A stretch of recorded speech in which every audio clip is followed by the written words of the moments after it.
زید شہید کہہ لیجئے کہ زید شہید کا دور حضرت مختار کے اختتام کے بعد کا دور. امام زین العابدین علیہ السلام کو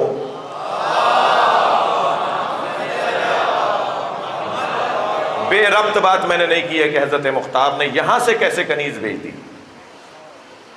ایک بی بی کو یہاں سے بے ربط بات نہیں کی ہے میں نے، یعنی کیونکہ حضرت مختار یہاں کے بھی حاکم تھے، سندھ کے بھی حاکم تھے، اور حضرت مختار نے یہاں سے حضرت مختار نے کنیز خریدی.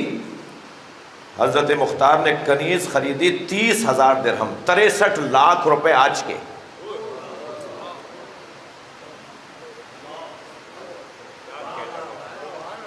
آج کے 63 لاکھ روپے بڑی رقم ہے آج بھی.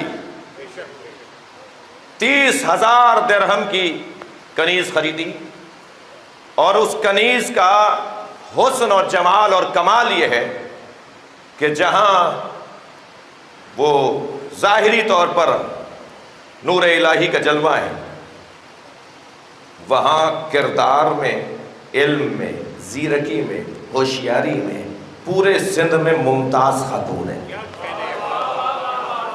میں تو خود حیران رہ گیا جب میں آج اس مجلس کے لیے تیاری کر رہا تھا، اور میں گزارش کروں گا کہ بانیان سے کہ موضوعاتی مجالس ایسے ہی جیسے آج ہو رہی ہے، موضوعاتی مجالس ہونی چاہیے تاکہ ہم خطیبوں کو بھی بعض دوبارہ سے چیزوں کو دیکھنے کا موقع ملے. اتنی مہنگی قیمت ادا کی حضرت مختار نے، اور وہ حضرت مختار نے امام زین العابدین کے پاس روانہ کی اپنے سپاہیوں کے حصار میں، انتہائی شان سے ایک محمل میں بٹھا کر، اور کہا کہ مولا میری طرف سے ہدیہ قبول کر لیں. امام سجاد کا قبول کرنا بتاتا ہے کہ مختار پہ کرم تھا. صلوات پڑھ لیں ذرا محمد و آل محمد. بھائی بہت بڑی تعداد ہے، صلوات اس سے بہتر پڑھیں گے. اللہ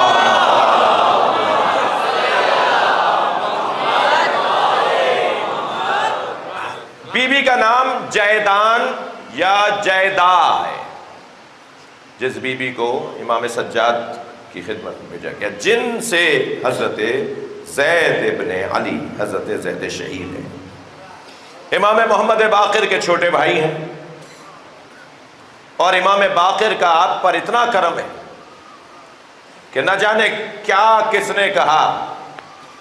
نے کیا کہا کہ حضرت امام محمد باقر نے فرمایا خبردار میرے بھائی زید کے بارے میں ایسے نہ سوچنا، زید ہم آل محمد میں بڑا عالم ہے. جنہیں امام محمد باقر بڑا عالم کہے، وہ مقام ہے حضرت زید کا. جاہو جلال ایسا، پختہ ابرویں، درشت اور بڑی آنکھیں، کتابی چہرہ، رنگ سفید، نورانی چہرہ، بال گھنے، ریش مبارک کے بال گھنے، قد مبارک طویل، بازوؤں کا جو دم و طاقت ہے وہ آپ کے بدن سے آیا ہے. آپ کی چال سے بازار بند ہو جاتے ہیں، آپ کے بیٹھنے سے مجمع بیٹھ جاتا ہے، آپ کے کھڑے ہونے سے مجمع کھڑا ہو جاتا ہے. یہ حضرت زید شہید کا حلیہ لکھا ہے.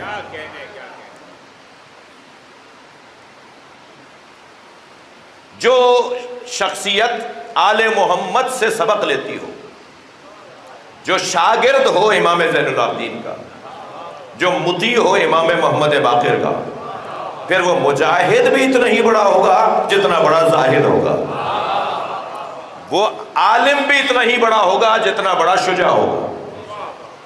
اس لیے کہ علم جب بڑھنے لگتا ہے تو احتیاط کے نام پر، احتیاط کے خیال سے عدم تحرک جیسی کمزوری آنے لگتی ہے. بھائی میں کچھ کہہ رہا ہوں، جب علم سنگین ہونے لگتا ہے تو احتیاط کے نام پر عدم تحرک کی کیفیت آنے لگتی ہے. 4 جگہ جاتے ہوئے سوچیں گے، 5 باتیں کرتے ہوئے سوچیں گے، کل بتائیں گے، دیکھیں گے، سوچیں گے۔ یہ جملے وہیں ملتے ہیں جہاں علم سنگین ہو۔ مجاہد یہ نہیں کہتا کہ دیکھیں گے اور سوچیں گے، مجاہد تو کہتا ہے ابھی میدان میں اتریں گے اور دشمن کو پٹخیں گے۔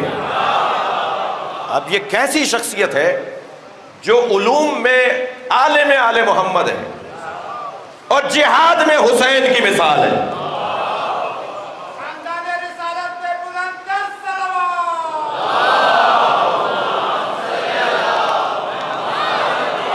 دیکھیے حضرت زید شہید کے عنوان کی مجلس ہے، اور حضرت زید شہید کو دیکھنے اور ان کے کردار کو اور ان کی سیرت کو پڑھنے والوں کی اینکیں مختلف ہیں۔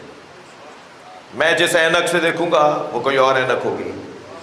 جی کس زاویے سے دیکھ رہے ہیں حضرت زید شہید، کس رخ سے دیکھ رہے ہیں حضرت زید شہید کو، وہ بات ہے۔ میرا سوال یہ ہے کہ اصلی عنوان تو سیدہ سے لے کر اور امام وقت تک ایک ہی ہے، جہاد کا ایک ہی عنوان ہے، اور وہ ہے ولایت علی۔ سیدہ سے لے کر، سیدہ نے جو جہاد کیا، آواز اٹھائی، جی باہر آئیں، سیدہ دروازے پر نہیں آئی ہیں، ولایت علی کے لیے میدان میں آئی ہیں۔ جب سیدہ میدان میں آ سکتی ہیں تو پھر خواتین کا کردار کیا بنتا ہے؟ ہر زمانے کی عورتوں پر واجب اور ضروری ہوگا کہ ولایت علی کی بات کریں۔ جناب سیدہ سے لے کر امام زمانہ تک صلوات پڑھیں ظہور کے لیے۔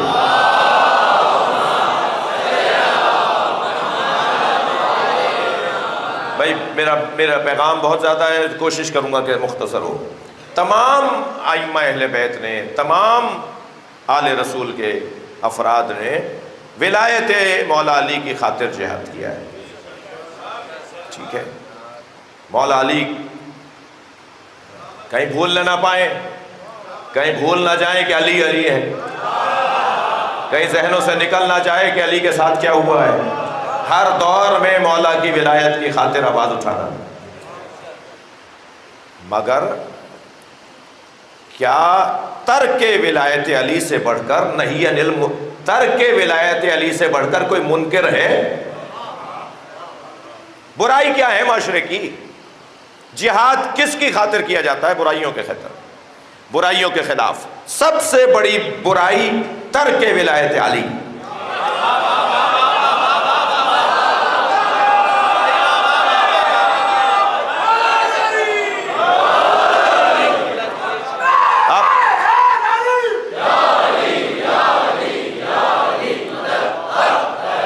آپ برائیوں کے لسٹ بنائیے، جھوٹ برائی، غیبت برائی، کرپشن برائی، یہ برائیوں کی لسٹ بنائیے۔ ان ساری برائیوں کی جو علت ہے، سبب ہے، وہ ہے علی سے دوری۔ اچھا یہ زیادہ واہ واہ بھی نہ کروں میں، ممکن ہے کہ وہ شیعہ ہو اور وہ حسینی نہ ہو۔ ہاں واہ واہ نہیں ہوگی اس کے اوپر۔ ممکن ہے کوئی شیعہ ہو اور حسینی نہ ہو۔ کیسے ہوگا بھائی؟ شیعہ ہو اور حسین، ہاں توجہ چاہوں گا، کوئی شیعہ ہو اور حسینی نہ ہو، جو ظلم کے خلاف بات نہ کرتا ہو، جو مظلوم کی حمایت میں نہ بولتا ہو، وہ شیعہ ہے، حسینی نہیں۔ حسینیت کی الف بے ہے ظالم کے خلاف بولنا۔ صلوات پڑھیں محمد و آل محمد۔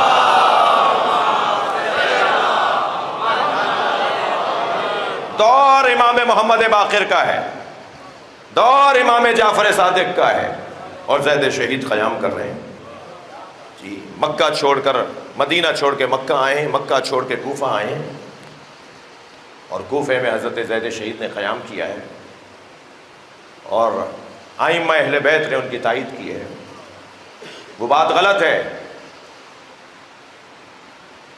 دو ہستیوں کے لیے آیت اللہ مرشی نجفی، شہاب الدین مرشی نجفی رضوان اللہ تعالیٰ علیہ رحمت اللہ علیہ، وہ فرماتے ہیں دو ہستیوں کے بارے میں بولتے وقت احتیاط رکھنا، ایک جعفر طواب اور ایک زید شہید۔ دونوں ائمہ کے زمانے کے ہیں، دونوں نے اپنا کردار ائمہ سے ہٹ کر پیش کیا ہے۔ ائمہ کے ہوتے ہوئے اگر کوئی جہاد کرے، امام کے ہوتے ہوئے اگر کوئی علم جہاد بلند کرے، تو اس کے خلاف بولتے وقت 4 دفعہ سوچنا، اس لیے کہ دور امام کا ہے۔ تم اگر یہ بول دو گے کہ امام کے ہوتے ہوئے انہوں نے قیام کیسے کیا، تو یہ تم بے احتیاطی کرو گے۔ اس لیے کہ زید شہید کے لیے ائمہ اہل بیت نے دعائیہ کلمات کہے، ان کی شہادت پہ غم منایا، ان کے غم میں رونے والے کو دعا دی، یہ پیغامات۔ اور ایسے ہی جعفر طواب جی، کیونکہ سارا ماحول ان کے حق میں تھا، سارا ماحول جعفر طواب کے حق میں تھا، وہ اعلان امامت کر دیتے، کیونکہ امام زمانہ 5 سال کے ہیں، امام عسکری کی جب شہادت ہو رہی ہے، اور امام زمانہ کے 5 سال کے عمر میں اگر اعلان امامت ہوگا تو لوگوں کو سمجھانا مشکل ہو جائے گا۔ مشکل دور ہے، مشکل دور ہے، سارا ماحول ان کے حق میں ہے۔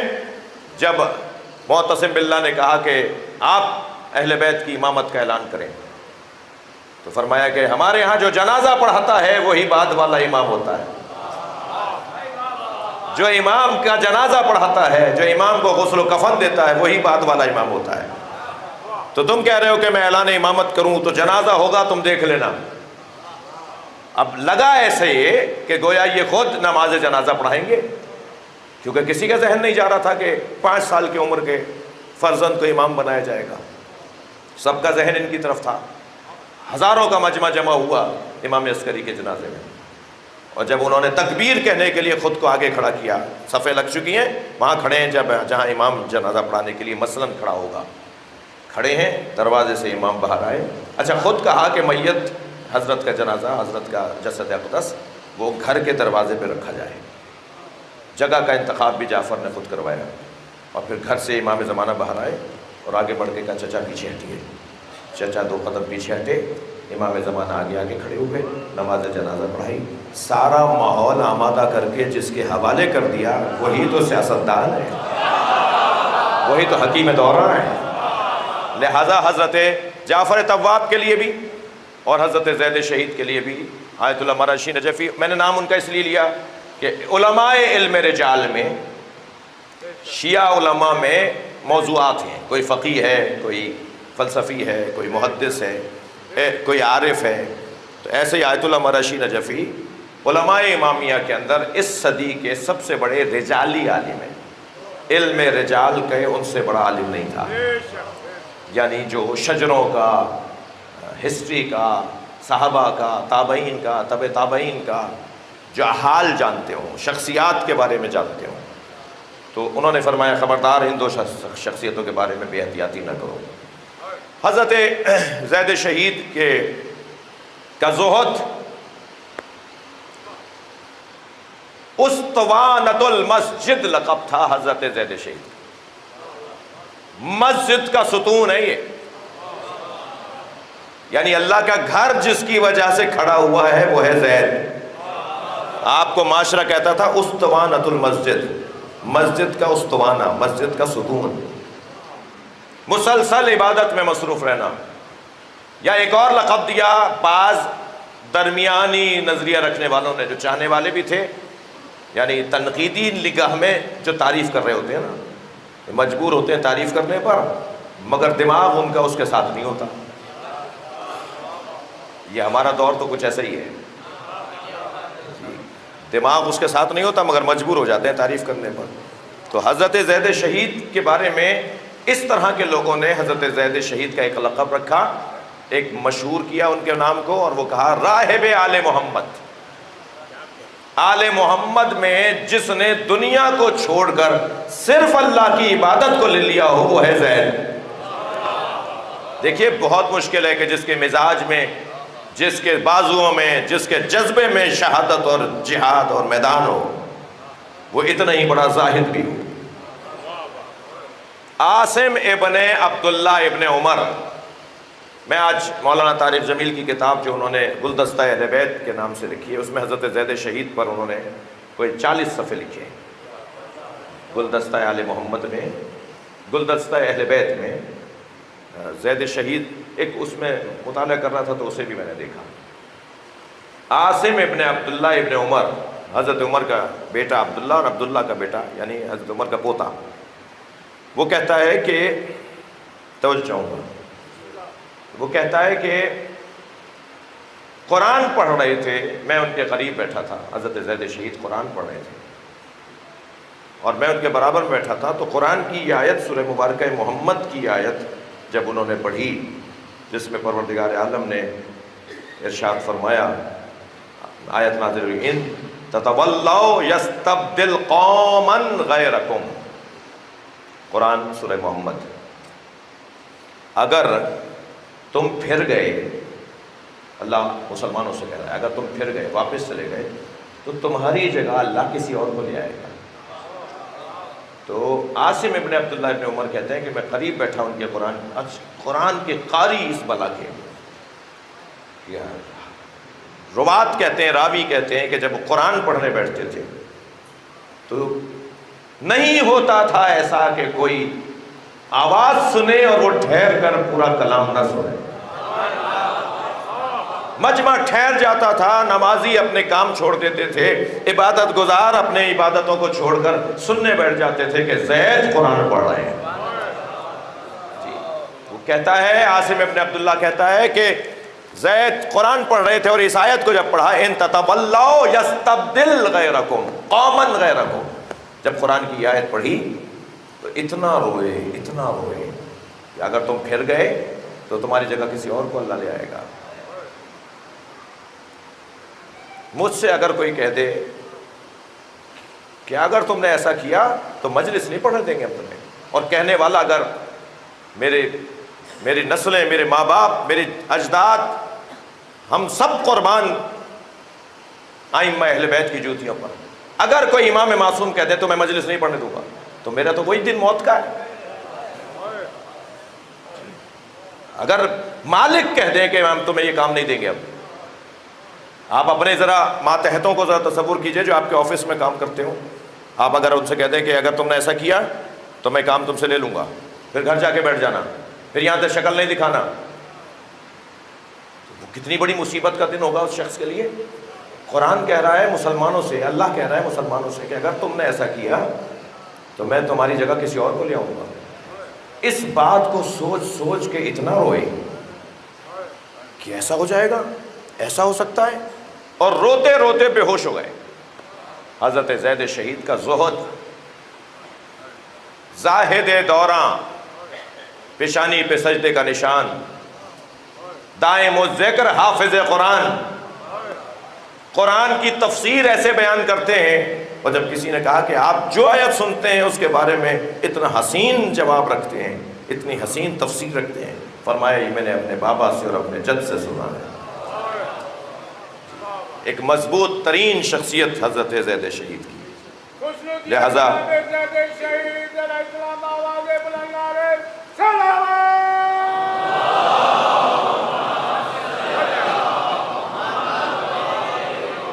ایک بہت بڑا نام ہے اعمش، ایک بہت بڑے اس وقت کے اس دور کے ایک صحابی ہیں، ایک بہت بڑے شاگرد ہیں ائمہ کے، وہ کہتے ہیں کہ لم تلد النساء ازہد من، کائنات میں کوئی عورت ہی نہیں گزری جس نے زید سے زیادہ بڑا زاہد دنیا میں پیدا کیا ہو۔ زاہد دوراں، عبادت الہیہ میں مصروف رہنے والی ذات، بہت بڑا نام ہے، ہماری عزت اور افتخار کا سبب ہے۔ آپ نے معاشرے کی برائیوں کے خلاف امر بالمعروف کے جذبے کے تحت وہی نعرہ جو گویا کہہ رہے ہیں کہ میرے جد نے نعرہ لگایا، میرے دادا نے نعرہ لگایا، ارید ان آمر بالمعروف وانہی عن المنکر، میں امر بالمعروف اور نہی عن المنکر کے لیے جا رہا ہوں۔ مدینہ سے مکے آئے، مکے سے ان ظالم حکمرانوں کے خلاف، کیا تھا؟ ظالم حکمرانوں کے خلاف آواز اٹھائی، ڈکٹیٹروں کے خلاف آواز اٹھائی، ظلم و زیادتی کرنے والوں کے خلاف آواز اٹھائی، اور معاشرے میں ہونے والے مظالم کے خلاف آواز اٹھائی، اور پھر کوفہ آ گئے۔ کوفے میں کیونکہ اہل بیت کے چاہنے والوں کی کسی موقع پر مجلس رکھوائیے کہ تاریخ کوفہ کیا ہے؟ یا ہم بھی دیکھا دیکھی میں کہتے ہیں کوفی لا یوفی، کوفے والا وفادار نہیں ہوتا۔ کوفے والوں نے اگر ساتھ نہیں دیا تو ساتھ بھی کوفے والوں نے دیا، یعنی جنہوں نے ساتھ نہیں دیا وہ اگر کوفے والے تھے تو جنہوں نے ساتھ دیا وہ بھی تو کوفے والے تھے۔ یہ کیا بات ہوئی؟ کون تھے حبیب ابن مظاہر؟ کون تھے مسلم ابن اوسجا؟ کون تھے جناب زہیر غین؟ جتنے سردار تھے وہ سارے کوفے کے تھے جنہوں نے کربلا میں آ کر امام حسین کا ساتھ دیا ہے۔ اگر کوفے والوں نے ساتھ نہیں دیا تو ساتھ بھی کوفے والوں نے دیا ہے۔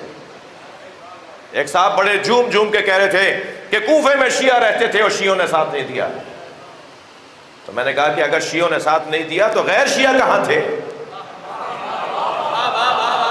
وہ ساتھ دیتے؟ صلوات پڑھے ذرا محمد و آل محمد۔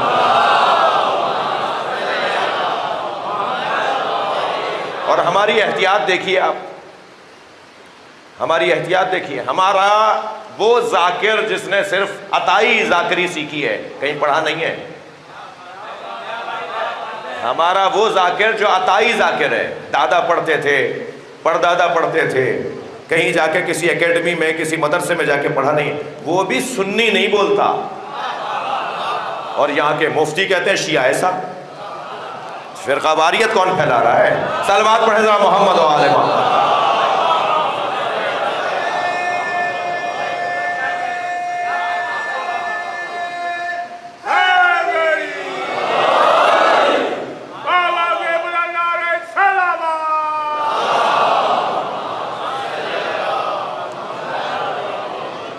بھائی باتیں اور پیغامات اور مطالب اور مفاہیم بہت زیادہ ہیں۔ یہ آیہ کریمہ جب ذیل شہید کے سامنے تلاوت کر کے کسی نے پوچھا کہ حضرت فرمائیے اس آیت کی تفسیر کیا ہے؟ وَلَسَوْفَ يُعْطِيكَ رَبُّكَ فَتَرْضَىٰ، بہت جلد تمہارا رب اپنی عطا کے ذریعے سے تمہیں راضی کرے گا۔ اس آیت کا مطلب کیا ہے؟ ذیل شہید نے فرمایا کہ اللہ نے ہمارے جد رسول اللہ کو یہ خبر دی کہ اس کائنات کی نجات آپ کے بچوں کے ہاتھ میں ہے۔ اس پر ہمارے جد رسول اللہ راضی ہوئے، خوش ہوئے، اللہ نے یہ بشارت دی ہے۔ فصاحت و بلاغت، علم کی مثال حسین ہے۔ حجاج ابن یوسف کا دور ہے، وہی دور ہے حضرت عبداللہ شغازی کا، وہی دور ہے محمد بن قاسم کا۔ حجاج بن یوسف کا خالہ زاد بھائی ہے، دودھ شریک بھائی بھی ہے محمد بن قاسم، جو سادات کو مارنے کے لیے سندھ آیا تھا، اور سندھ میں وہ ہیرو ہے۔ حجاج بن یوسف گرفتار کر کے جب لایا گیا حضرت زید شہید کو، 3 مرتبہ گرفتار ہوئے، اور تینوں مرتبہ گرفتاری کے بعد اسیر ہوئے اور پھر رہا ہوئے، مگر ہر مرتبہ رہا ہونے پر بات وہی کی جو پہلے کرتے تھے۔ یہ نہیں ہوا کہ کچھ لکھ کر آ گئے۔ صلوات پڑھیں ذرا محمد و آل محمد۔ بھائی ایسے ہی پڑھوں گا میں تو، صلوات پڑھ لیں ذرا محمد و آل محمد۔ اب وہ جو نقطہ سنج لوگ ہیں، وہ جو دقیق لوگ ہیں، وہ جو بات لے رہے ہیں وہ تو لیں گے، اور دینی بھی ہے۔ واپس آئے اور ہر مرتبہ آ کے جہاد کیا۔ جب ایک مرتبہ گرفتار کر کے لایا گیا تو ہاتھ بندھے ہوئے، ہونٹ کٹ گیا تھا تو خون بہہ رہا تھا، زخمی بدن تھا، تو کہا کہ ہم تمہیں اب مار دیں گے، ذرا آخری بات کرو، اور مرنے سے پہلے کی جو بات ہوتی ہے بس آخری بات بولنے کی تمہیں اجازت ہو۔ فضائل مولا علی پڑھے، بھرے دربار میں ظالموں قاتلوں کے سامنے، جابروں جلادوں کے سامنے اکیلے کھڑے ہو کر جناب زید شہید نے مولا علی کے فضائل پڑھے۔ تو جب فضائل پڑھتے رہے حضرت زید شہید تو روک کر اس نے کہا کہ کوئی اور بات کرو، کوئی اور بات کرو۔ تو ایک حسین جملہ کہا ہے جو میں کہتا ہوں کہ اسے فریم کروا کے لگانے کی ضرورت ہے۔ فرماتے ہیں انہانی ان تلاوت القرآن، تم مجھے قرآن پڑھنے سے روک سکتے ہو؟ صلوات پڑھیں محمد و آل محمد۔